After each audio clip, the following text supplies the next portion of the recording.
And Welcome, we're sorry. You go. It's your show. Sorry. welcome into the Lindsey Beckham show. It is Friday, fun-filled Halloween Friday, and if you are watching live, you can see that I detest Halloween, so I wore a heart shirt instead. And happier holidays such as Valentine's and Christmas, and I protest Halloween. We are coming to you live from the Men's Health and Women's Wellness of Mississippi studios here in the heart of Flora at the Cotton Exchange Plaza. We are streaming live on Facebook, YouTube, and X, both Shaun's YouTube and my YouTube. Welcome back to the show, Shaun.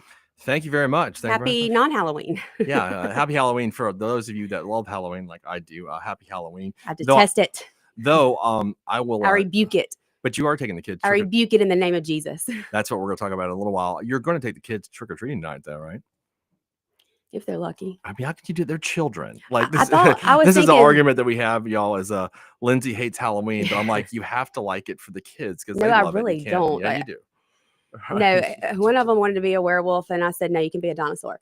I thought maybe I could get out of it if I go buy a whole bunch of candy, and I could tell them just walk around the house a bunch of times, and I'll answer the door over and over, and just you still get candy, you still get to dress up, you still get to say trick or treat. We just don't have to go out into the mass evils, satanic, devil worshiping, opening the doors to all the portals of demonic presences that I can't stand. That's so weird. No, it's not. It's so true. You're gonna be like, that's like the families that there was those kids when I was in elementary school way back in the 1980s and grew up in Miami where they like didn't celebrate Halloween. You're like, oh, those are the weird kids. You know, the only ghost I want. The only ghost you don't want your kids to be the weird kids, Lindsey. That's what I'm trying to say. The only ghost I want in my house is the Holy Ghost. Thank you very much. Okay, well, I think it's a fun holiday for kids. Though the one thing my mother was asking me this week, if she's like, how many trick-or-treaters do you get at your house in Belhaven?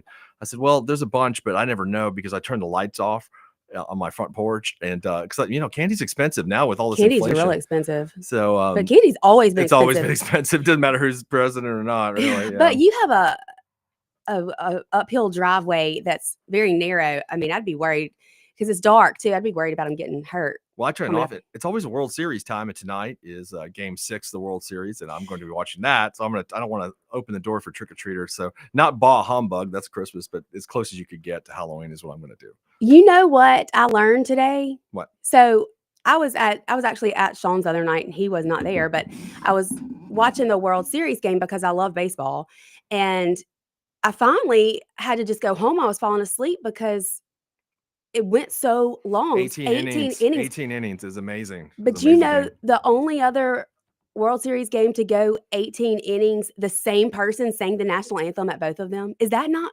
wild? Really? What was the other game that went 18 innings? I don't remember. It was another one. It was in 2018. And it was a World Series game that went. Boston Red Sox year, I think. Yeah. And Brad Paisley, a country music singer who I love, he has actually performed the national anthem 4 times at World Series. That is either, but okay. Of course you don't. 4 times at World Series games, and all 4 times it has gone to extra innings. 2 of those being the only 18-inning World Series games ever. I think that's insane. That's an interesting fact to learn. Yeah. I did not know that. Wow. Well, I hope it won't go that late tonight. But if the Toronto Blue Jays win, they win the World Series tonight. If they don't, it will revert to another Game 7. I can't remember if that's tomorrow or Sunday. And these 2 games are in Toronto. So if you're a baseball fan like me, you're excited. It's a great time. I'd much rather be watching baseball than out there with all the demonic Let the kids activities. enjoy Halloween, y'all. Lindsey needs to let the kids get their candy and just suck it up for one night. It's okay. Anyway, I don't like it. It gives me a bad feeling. Anyway, we're here to talk about several things. We've obviously been we are working on the Eddie Williams series, and we'll get to that later about some developments that which direction we're headed with that. It's been kind of a whirlwind of stuff for us, just constant information. It turned into a lot more than we thought it would, or bigger, in a good way. Not that it was but we are lots of new information. We're glad that it is going so well. We're really excited about the future of that series, and more excited about the future of actually bringing some justice to that family. I think that's the most important thing. But we're going to talk about.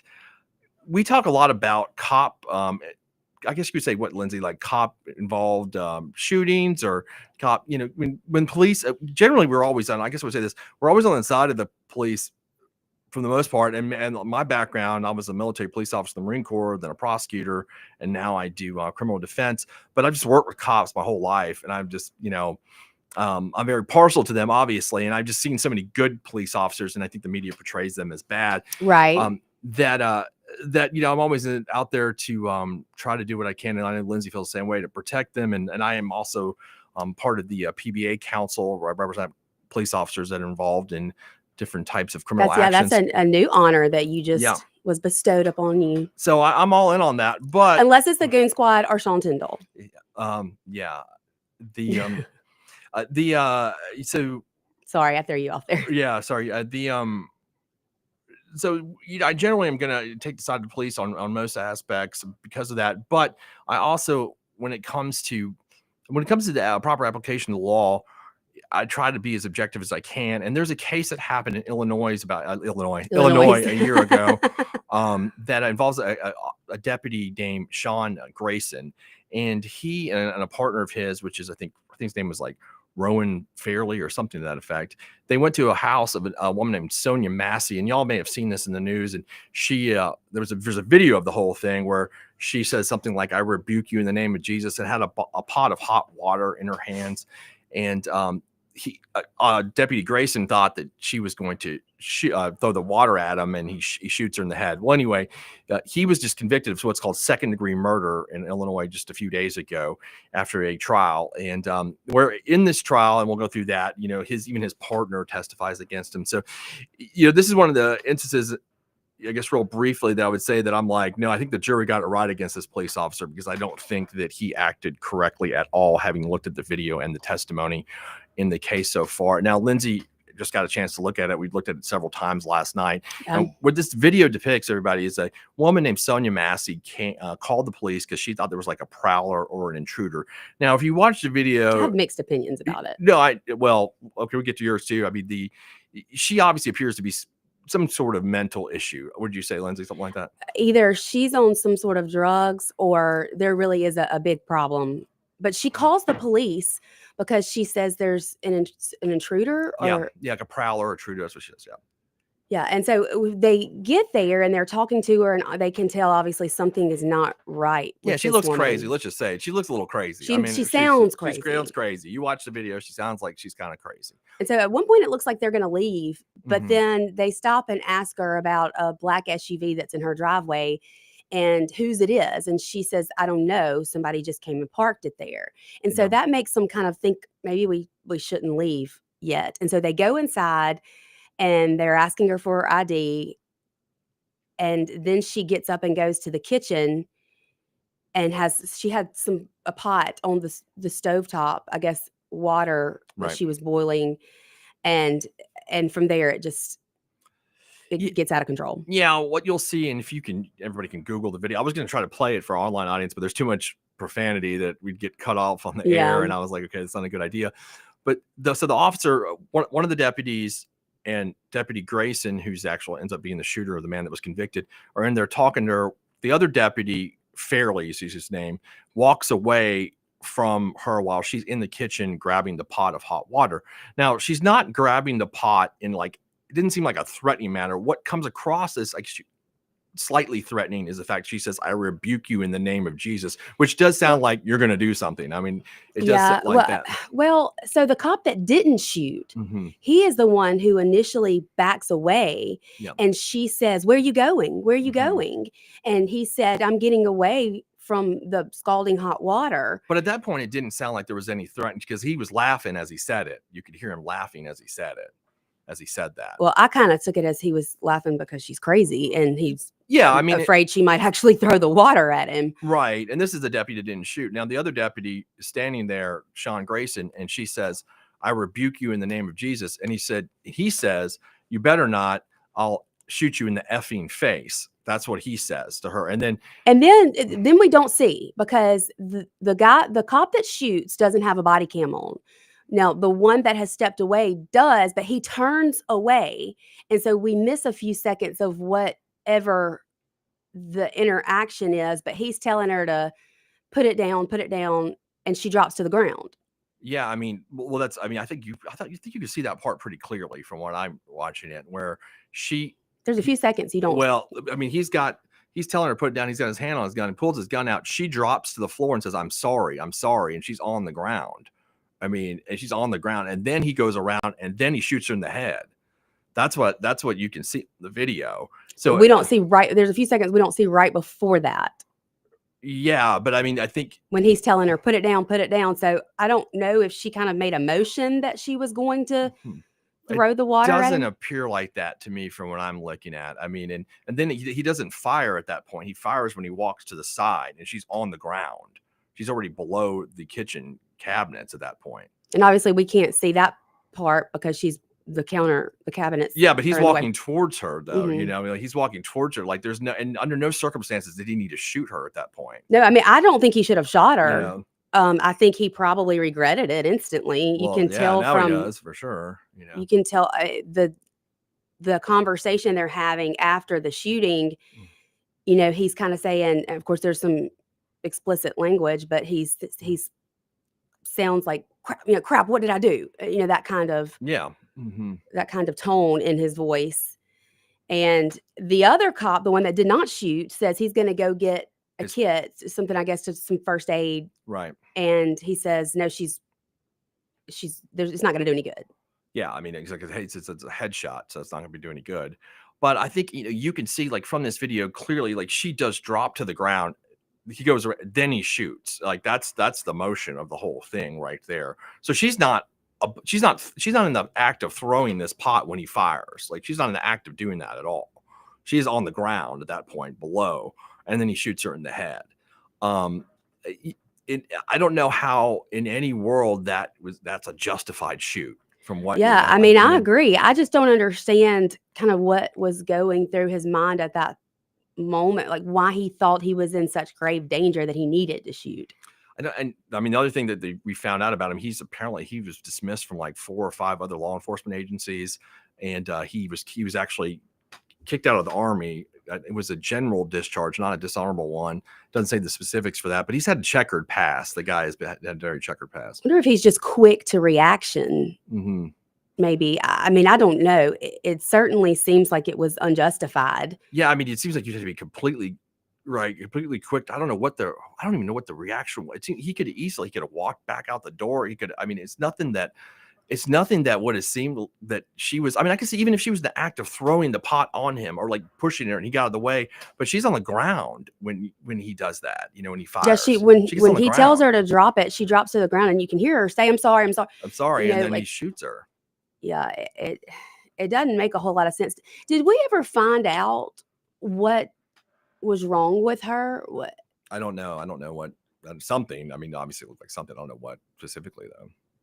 If she was diagnosed with any specific mental condition, I don't know that. And it seems like she would have been. The house is it looks like one of these houses that you see on Hoarders. Yeah, I mean, she's obviously crazy. There ain't no doubt. I mean, you don't like say, I rebuke you in the name of Jesus, just standing there to some cops and you're totally normal. I mean, obviously. While holding a pot of hot water. Yeah. Like, I don't understand the point in her saying that, but I didn't understand the point of anything she said through the whole video. She just seems maybe schizophrenic. Yeah, I mean, I think so. But I think the point of the matter, whether she's crazy or not, there wasn't a point where he was in danger, where she was on the ground to go over there and shoot. Now, I'll make this, and we can talk about this next segment, but this is different than when we're talking about the Capitol Police case, when you got a car heading towards you and you shoot the guy in the car. Well, that makes complete sense. A car that already bumped. Yeah. A car behind it. Right. Yeah, the language that they're using, these people. Yeah. So there's just different scenarios, and we'll analyze all of that. But it's an interesting case. Well, Deputy Grayson was convicted of second-degree murder. I'm going to get into explaining what that is, the difference between that and first-degree murder, here on the next segment of the Lindsey Beckham Show. Hold tight.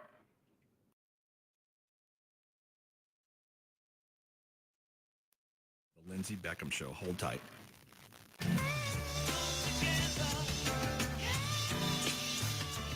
.1039 WYAB.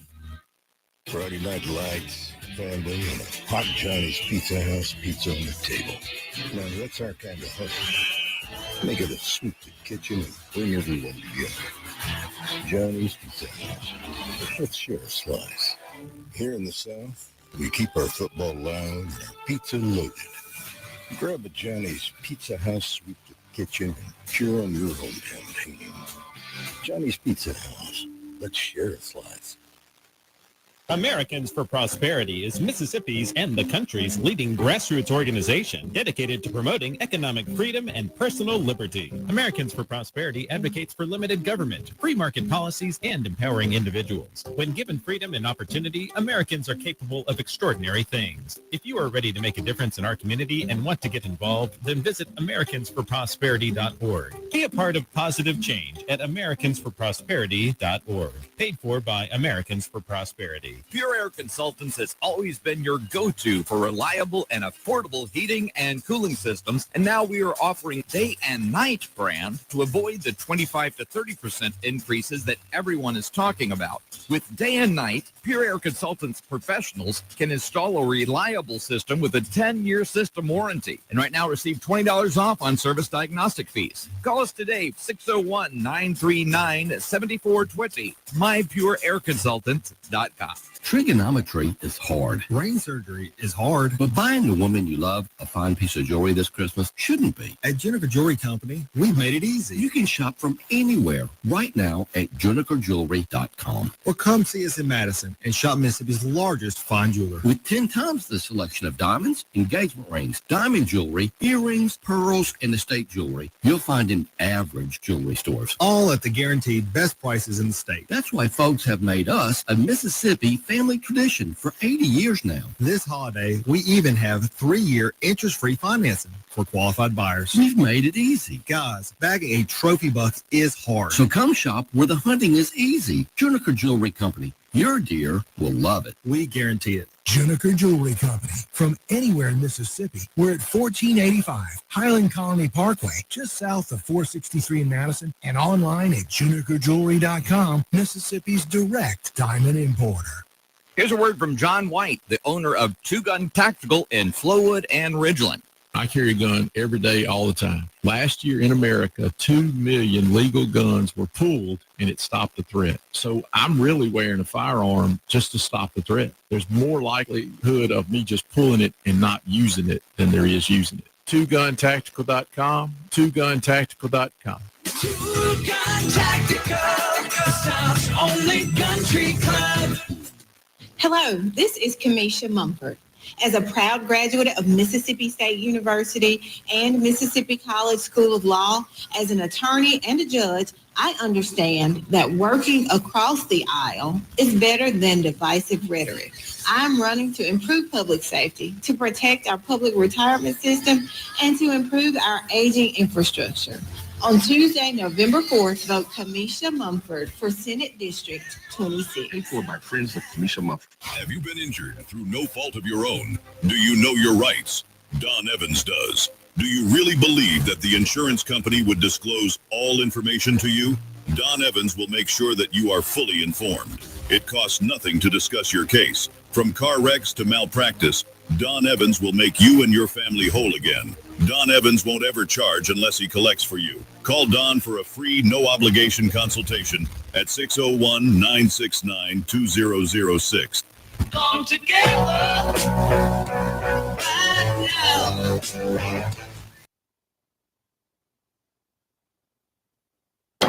And we're back on the Lindsey Beckham Show talking about the Sean Grayson verdict in Illinois. I know we've got enough verdicts here in Mississippi, but we decided to pull this one out because it was kind of a high-profile case when you say, Lindsey, with the whole hot water stuff. Yeah, it was. I was telling you, I remember seeing the video. I'd kind of forgotten about it, but when it initially happened, it was a big deal in the media. Yeah. I mean, it was a huge one, but he was real quick. Deputy Grayson was convicted last week of second-degree murder in Illinois for the shooting of Sonya Massey, who his defense was that he perceived that she was a threat she was going to throw a pot of scalding hot water on him. The jury disagreed with that, and they had the choice between, I think, first degree and second degree. They went with second degree. The difference between, and that's been a big point of contention, where the family of Miss Massey was saying, why isn't it first degree? Why isn't first degree? And I think sometimes, Lindsey, like people they don't really necessarily understand the differences between degrees of murder. And what what the media calls, they'll call first degree premeditated murder. They keep saying premeditated. And I think people think when you say that, they think that you've like thought about killing somebody for months or weeks or whatever. And you planned it out. That's premeditation. Well, that's not really it. Deliberate design murder is what it's called here in Mississippi. And that's premeditation. And the law says that you can form that intent in just a matter of moments, but for an instant, it's the actual legal words that are used in the case law. And so like, I could just be sitting here thinking, running this board and saying, you know what, I'm going to shoot Lindsey. And then I shoot her and kill her. And that's a first degree murder. Probably wanted to. Yep. There are some times when you say things on air, I do want to, but so that would be considered a deliberate design first degree murder. I didn't have to be thinking about killing Lindsey for weeks or months, even though maybe I have in the past. But do y'all all hear this, right? I mean, this is on air. But that's not required for first degree murder. Okay, I have a question. Yeah. This is a legal question. So initially, Grayson was charged with 3 counts of first degree murder. Why then was he convicted of second degree murder, and why 3 counts? I can't answer that on the 3 counts because I can just speak to Mississippi law. We don't have that many counts of murder on first degree. Because it was just one person. Yeah, I don't know. I mean, I don't know the way they charge things in Illinois. A lot of states are different. They just have the way they charge certain crimes. You couldn't do that here. In Mississippi, can you charge someone with first degree murder and then end up convicting them of second degree? 100%, but you would do that during the trial. You would introduce what's called a lesser included jury instruction. So second degree. Oh, I know about that from Karen Reed. Right, and then you know about it from the case that we tried, where we can introduce a lesser, that was capital murder, and you can introduce a lesser included instruction. So second degree murder would be a lesser included of first degree murder. And I assume that's what the defense did here. Actually, I think I read that they did, which is a smart strategy. What the defense is going to want to do is they're going to want to mitigate the jury's verdict for a lesser total sentence for their client. That's what they were successful at doing that here. And the difference between it with second degree in Mississippi, what it is, it's committing an act or involved in an act so eminently dangerous as to evince what is called a depraved heart. Now I know that's confusing. What does evincing a depraved heart mean?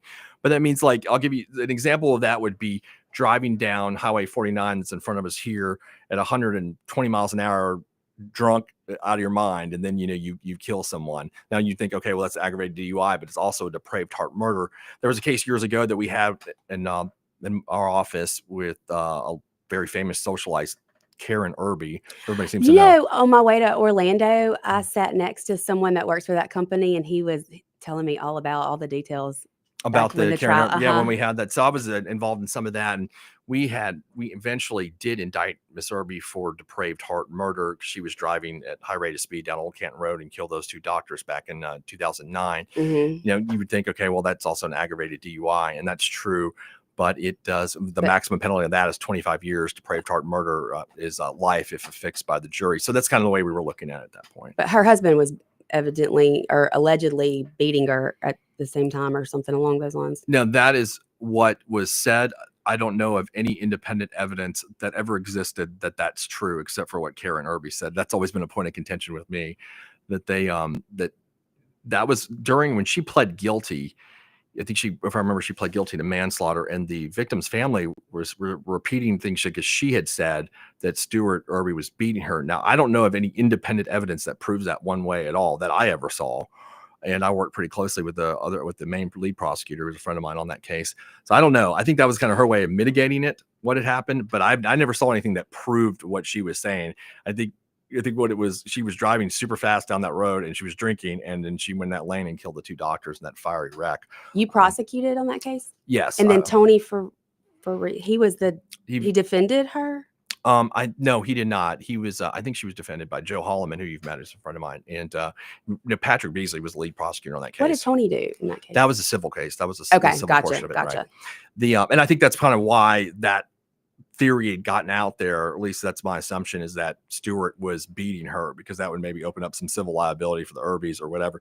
I think that was kind of the thought process behind that. At least that's what we speculated at the DA's office. So that's kind of why the doctors that got killed, their families were okay with kind of letting her off, because they would have gotten the payout from the civil. Yeah, I mean, that's my assumption. I don't know that to be fact, but that's the way looking at it, and That's the way it came across. Okay. Yeah, we felt that like they were that was said to attach some civil liability for sure. Because I mean, I don't remember, and I'll have to ask Patrick because he was way more familiar with everything on that than I am. We should do a show about. We should. I should actually get Patrick in here and he can explain that because he was pretty angry at the time, and I remember that. I bet Tony would come in too.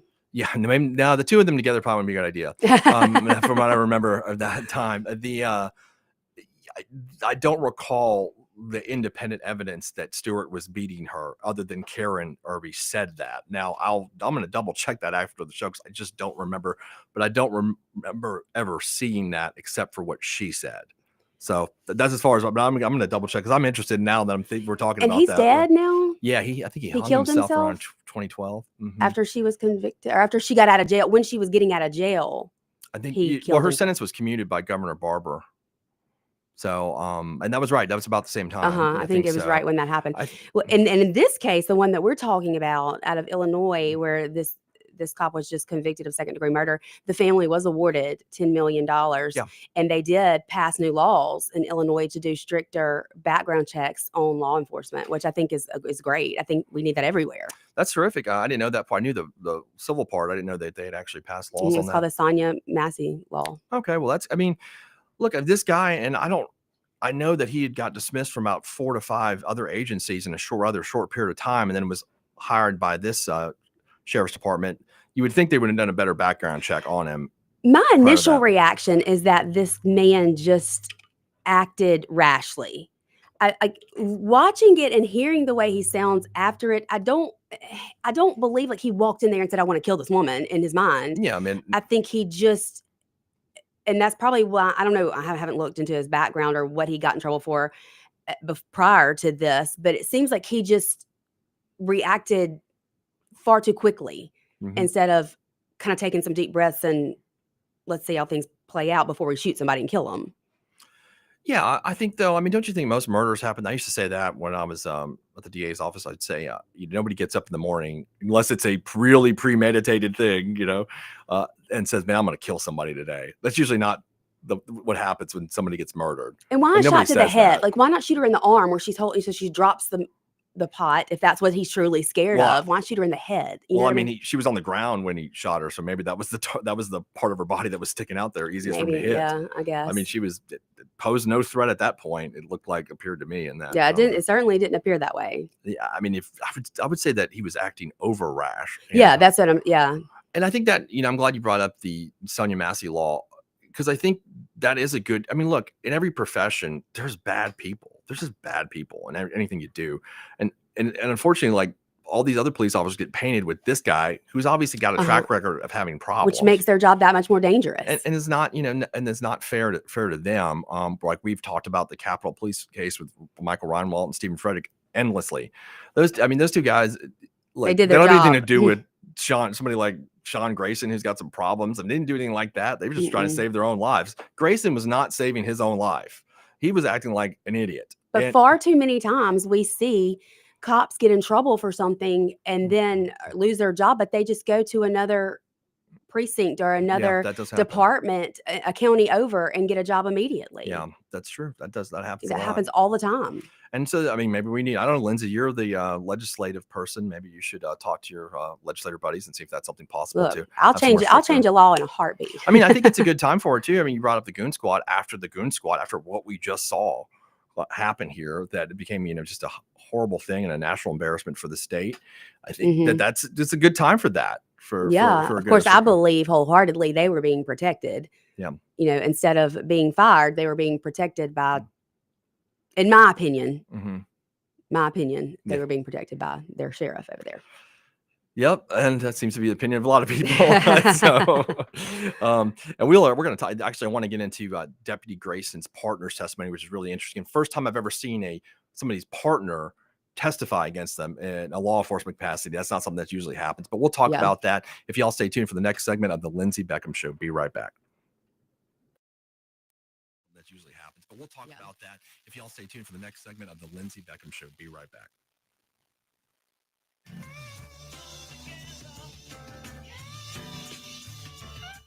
.1039 WYAB.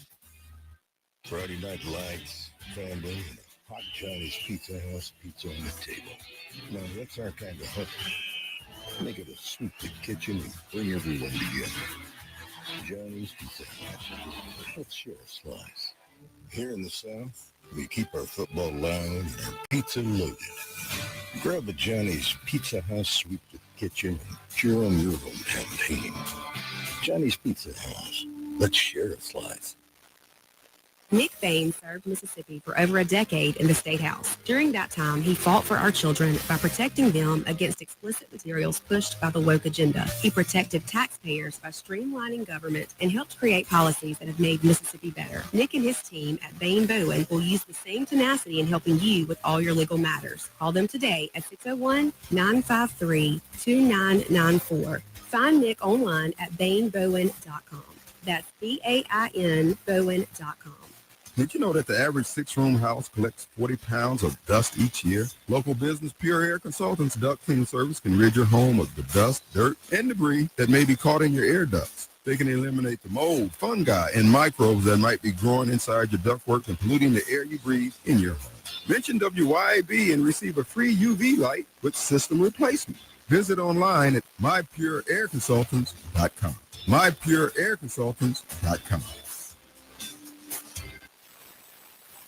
CBS News Brief. FBI Director Kash Patel posted today that a potential Halloween terrorist attack was thwarted in Michigan. 5 people were arrested, including a 16-year-old, but it isn't clear if an attack was imminent. CBS's Scott McFarland reports the way we learned about the case was also unusual. This is not a customary sequence of events. So you don't usually have the FBI director announcing a case without having coordinated with local law enforcement or having them ready to supplement the information to avoid causing any panic, avoid causing any concern, and to provide the proper context and depth. Officials say there's no current threat. The government shutdown continues with SNAP benefits set to end tomorrow for 40 million Americans. In Cherry Hill, New Jersey, bagel shop owner Andrew Cunningham is putting out leftover bagels. Anyone that needs them, we're giving them out, no questions asked at the end of the day. They don't have to show us or prove anything to us. They can just come grab their bagels and go. CBS News Brief, I'm Cammie McCormick. Looking for the perfect spot to unwind with friends and family? El Patrio Mexican Restaurant is calling your name. With locations in Flowood and Cross Gates, Brandon, El Patrio is the cozy, family-owned gym where great food meets great times. Enjoy El Patrio's signature margaritas and happy hour specials that keep their customers coming back for more. Indulge in their authentic Mexican dishes prepared with love and served in a warm, family-friendly atmosphere. Come to El Patrio and taste the traditions. El Patrio, where family, flavor, and fun come together. My name is Terry Parkinson. I'm with the Madison County Co-op in Canton. We're about a block southeast of the square. It's the deer time of year. We've got food plot seed from BWI, J&J Bagging, Bookbusters out of Louisiana, and Kelly Seed out of Alabama. We've got all the attractants, ryegrass, we got clovers. We sell a lot of sportsman condos, the game cams, just about anything you're going to want. Madison County Co-op in Canton is low or lower than most of our competitors. Even with interest rates higher than recent norms, real estate values are still holding strong in Mississippi. We caught up again with one of Mississippi's top real estate agents, Shane Saxton, to explain his recent activity in the market. In the last year or so, it's been the best of my career. Interest rates have been high, but the real estate market is here to stay. Land values especially are continuing to rise. Home values are holding. If you need help with anything in real estate, just give me a call. Find Shane Saxton on Facebook or give him a call at 601-540-5040. Upper Property 601-74-1435. Did you know that the average six-room house collects 40 pounds of dust each year? Local business Pure Air Consultants Duct Cleaning Service can rid your home of the dust, dirt, and debris that may be caught in your air ducts. They can eliminate the mold, fungi, and microbes that might be growing inside your ductwork and polluting the air you breathe in your home. Mention WYAB and receive a free UV light with system replacement. Visit online at mypureairconsultants.com. mypureairconsultants.com. Pops Auto Sales on Highway 49 in Florence is where you come to buy quality cars, trucks, and SUVs. Priced to fit your budget. At Pops Auto, we specialize in trucks. From four-wheel drives to diesels, our satisfied repeat buyers know Pops has one of the largest truck inventories for any independent dealer, period. Browse Pops inventory at popsautosalesllc.com and get pre-approved for a zero down payment with approved credit, with warranties and service contracts available. Pops Auto Sales, your home for trucks. Highway 49 South in Florence. come together right now. And we're back on the Lindsey Beckham show here talking about the verdict in the Sean Grayson case in Illinois, where Mr. Grayson was a former deputy and convicted of second-degree murder of Sonya Massey in a case where he had attempted to explain his shooting for the fact that he was in fear for his life or safety, that she was going to throw a pot of boiling water on him. And we've been going through that whole case this hour. Lindsey at the break was just talking about his partner's testimony. What were you saying, Lindsey? So he's got a partner that was with him. If you watch the video, and everybody can go out there and look at this video and you can see what we're talking about in this situation. And the partner he's kind of, I guess you would say, behind Deputy Grayson. Yeah, the partner is the first to back up. Yeah. When she's getting the water off the stove, he's the first to back up.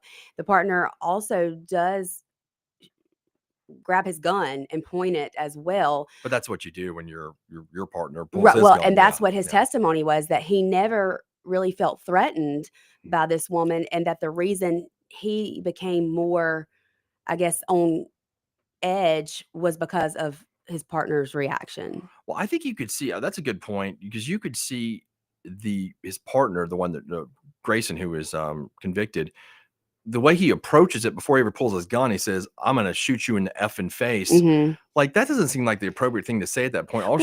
She said, "I'll rebuke you in the name of Jesus," and he says, "You better not." I don't know what that means. What was he not? What did she say that was? How was that a threat?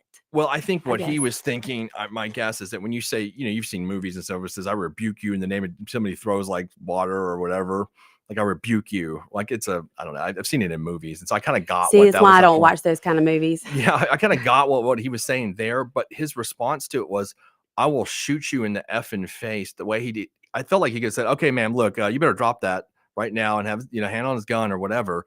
Now, once he pulled his gun, I mean, she dropped to the dang deck as quick as you could and said, "I'm sorry, I'm sorry, I'm sorry." Then he goes around and he shoots her in the face.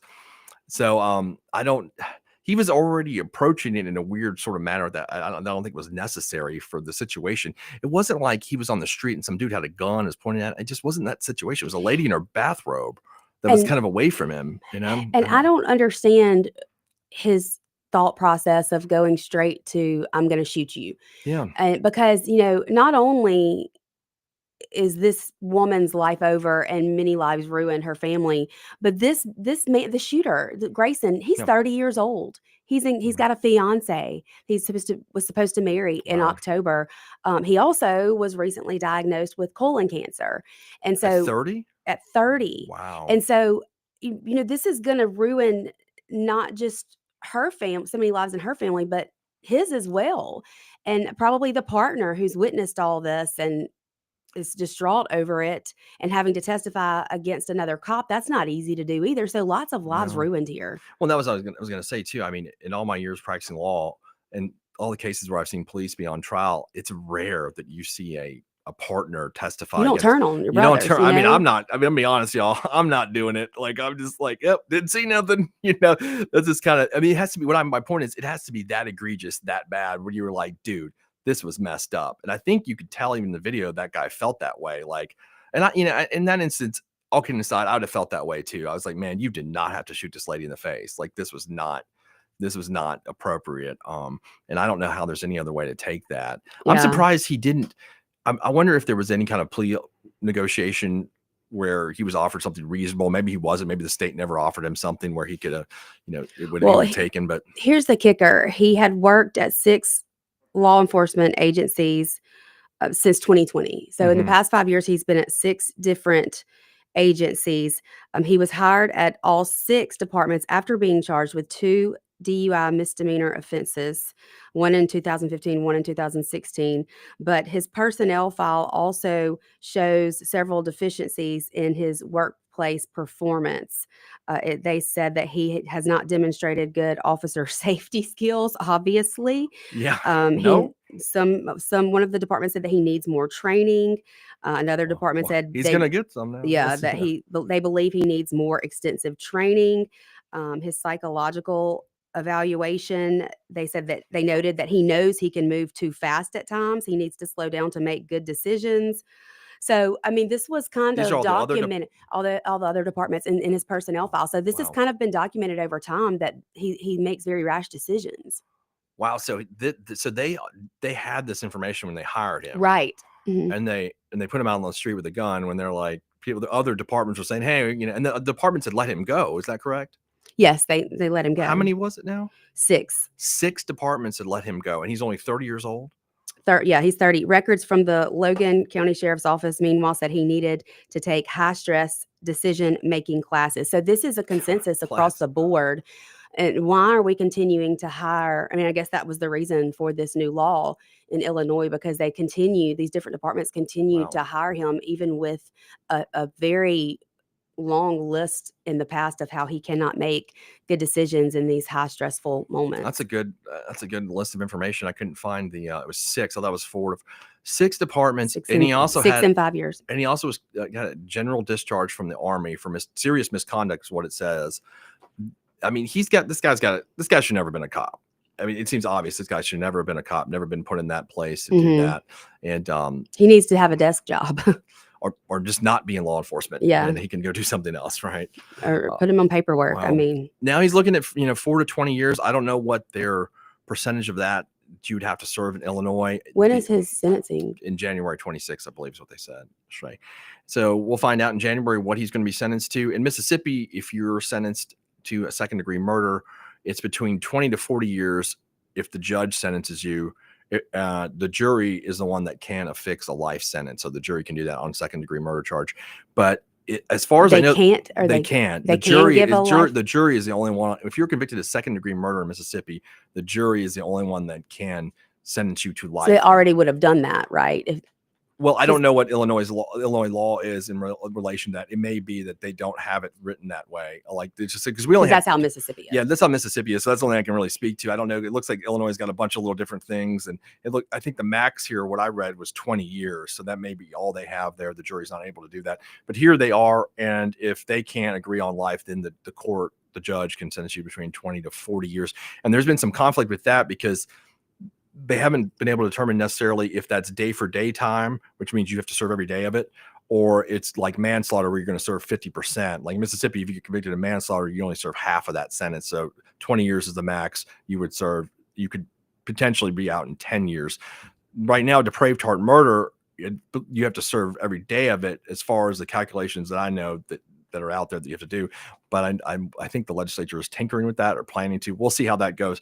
But anyway, Mr. Grayson is going to be sentenced again in January, and we'll see how that goes. I hope it does not look bad on every single cop. But I do think if cops do act up like Mr. Grayson and the Goon Squad, they need to be held accountable. And not only just the cop that committed the act, but I mean, I think these departments that are in charge of hiring, of course, Massey's family, rightfully so, they hired lawyers and they called for the county to investigate the decision to hire him, voicing concerns about his arrest record and his working for 6 different departments in 4 years.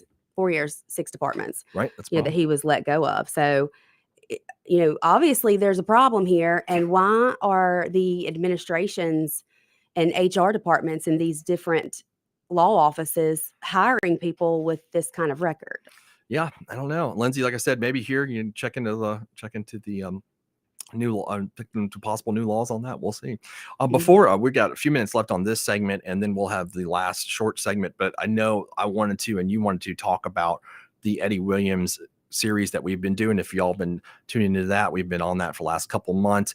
Eddie Williams was the young man that was killed in 2002 by being burned up in a Porsche close to the Old Timeout bar on Old Canton Road.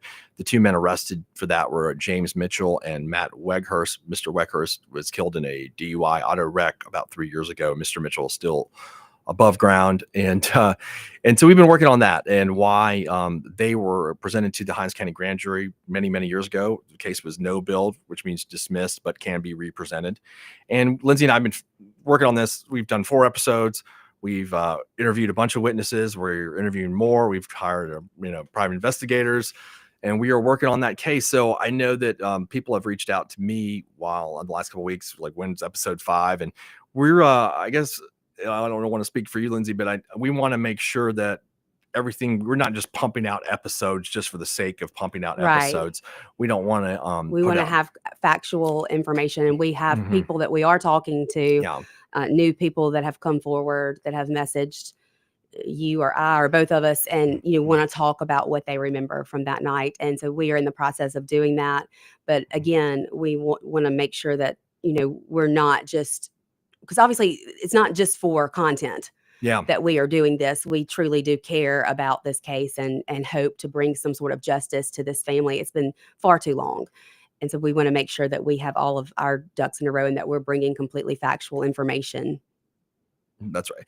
And we're actually going to work on, we have a podcast room built in my house, and we're going to compile a lot of the information from the first 4 episodes and put them into like a long form podcast, kind of easier for everybody to follow along. Commercial free. Yeah. Commercial free, and a little bit different than doing on the radio and live time. So we're going to have it'll be a little more detailed and whatnot, but we will discuss the rest of that on the last segment of the Lindsey Beckham Show. Stay tuned.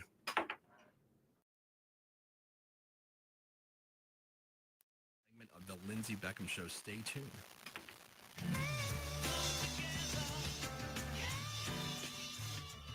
.1039 WYAB. Hey guys, this is Casey Ellis with Ellis Autoplex, located on Highway 471 in Brandon. Ellis Autoplex, known as Little Truck City, is your old school mom and pop style dealership that's family owned and operated. We specialize in 4-wheel drive trucks, but don't worry, we have cars and SUVs too. Looking to sell your vehicle? Bring it by Ellis Autoplex, where we pay fair market value and we cut you a check on the spot. Need your vehicle service or repaired? We can handle that too. Shop us online or set your appointment at ellisautoplex.com. That's ellisautoplex.com. What are people saying about Tom's Fried Pies in Richland? I'm on a diet. I don't want to be down there at Tom's Fried Pies. We had a good time. When I tell you the crust is flaky, I'm talking about buttery. This was nothing like I've ever tasted. Ever. I mean, I've never tasted anything like that, man. It was nice. Atmosphere was nice. Everybody there was nice. Because I'll be back, even though I don't supposed to with my diet. I thoroughly enjoyed myself. Tom'sFriedPies.com. Tom'sFriedPies.com. Tri-County Tree Service, the Jackson Metro's premier company to handle all of your tree service needs. Russ Borland and his team specialize in large tree, low-impact removal. Tri-County Tree Service has the right equipment to safely handle the most technical trim jobs or tree removals. Storm damage can happen year-round, so let them clean it up and they'll deal with your insurance claim. Tri-County Tree Service, by phone at 601-TREE-GUY or online at tricotreeservice.com. That's tricotreeservice.com. UrgeVet Emergency Vets Madison has been serving your pets for 5 years now. From late-night emergencies to weekend worries, we have been here caring for your pets when your regular vet isn't available. From the moment you walk in the door, our team of veterinary professionals is here to care for your pets at all hours of the night, on weekends and holidays. Located at 15 Olympic Way in Madison. Call us at 601-790-1918. UrgeVet, always here when your pet needs us most. Grizz Nation. Your Memphis Grizzlies are back at FedEx Forum for a Monday night matchup against the Detroit Pistons on November 3rd at 7 p.m. Be here and be loud for your Grizz in this early season interconference matchup. Grab your tickets today at grizzlies.com/tickets, or you can always visit the FedEx Forum box office.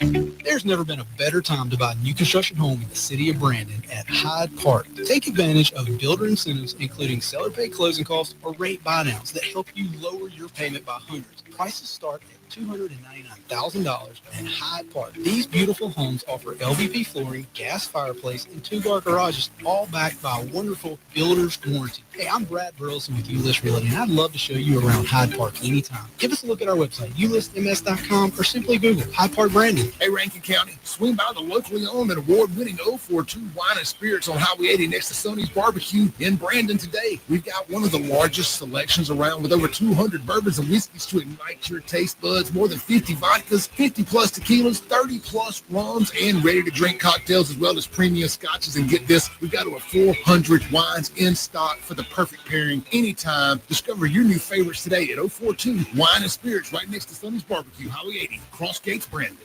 This copy machine has me so frustrated. I could just body slam it. Oh! Whoa there, leave the body slamming to the pros and leave superior high-quality office tech to the experts at Advantage Business Systems, brother. Woo!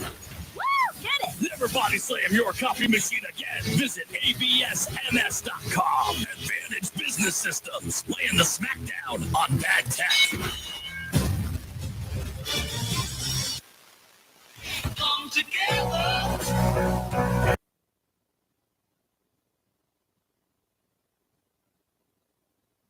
And we're back here for the final segment of the Lindsey Beckham show on this lovely Halloween. And that Lindsey will be enjoying taking the kids out tonight and trick-or-treating, get all the candy and stuff. I But think it's going to be too cold. Maybe we'll stay in. And it's kind of cold. It's kind of cold in here right now, so, which is nice. Finally, Yeah, it's not I know. it's not 150 degrees, so I'm okay with that. But we were talking about where we were going with our Eddie Williams series, which if any of y'all paid attention to that, we've done 4 episodes so far. We're working on number 5. Hopefully that'll be up sometime next week or the week after. We are going to compile that in a podcast studio. Well, the podcast studio is my house, and Lindsey and I did turn a room of my house into it actually looks like a professional. She did it more than I did. She put up all those little. That was not fun. Yeah, it was pretty difficult. But I paid for all the stuff. That's what I did. And so we're gonna try to make it flow a little better for everybody that wants to catch up on that and see how this thing goes. And I think we got a new camera. We hadn't even played with it yet. Yeah, no, that's all right. I'm going to do all that stuff. So, I mean, we're really excited about it. It's turned into a lot of things that we didn't necessarily when it was brought to us by the unnamed Jackson politicians that we were not naming, but they're out there that brought it to us. We didn't expect all the information to shake out this quickly and things that have happened. And it really makes you wonder how there hasn't been a conviction in this case in 23 years. It's just shocking to me. I think people, I hate to say it helps that one of them is deceased now, but I think it does make people more apt to talk or willing to speak on things now that one of the suspects, I guess if you call him a suspect, I mean, he was a suspect at some point, is deceased. Right. That's he is deceased now. And so we've developed a new information, and we're just hoping that this leads to a possible future indictment of someone, maybe multiple people, who knows. And we'll see where it goes. And it's been very positive, and it's interesting to see, especially from my perspective, having been in the DA's office for as long as I was, cases like this that when you're in there, you don't really look at like who's not getting judged. There's so many cases. It's just not in your head. You've got so much work to do. But now that I'm on the outside, I'm kind of seeing like, man, if somebody, if this thing was put together right, I'm not blaming the DA's office by any means at all.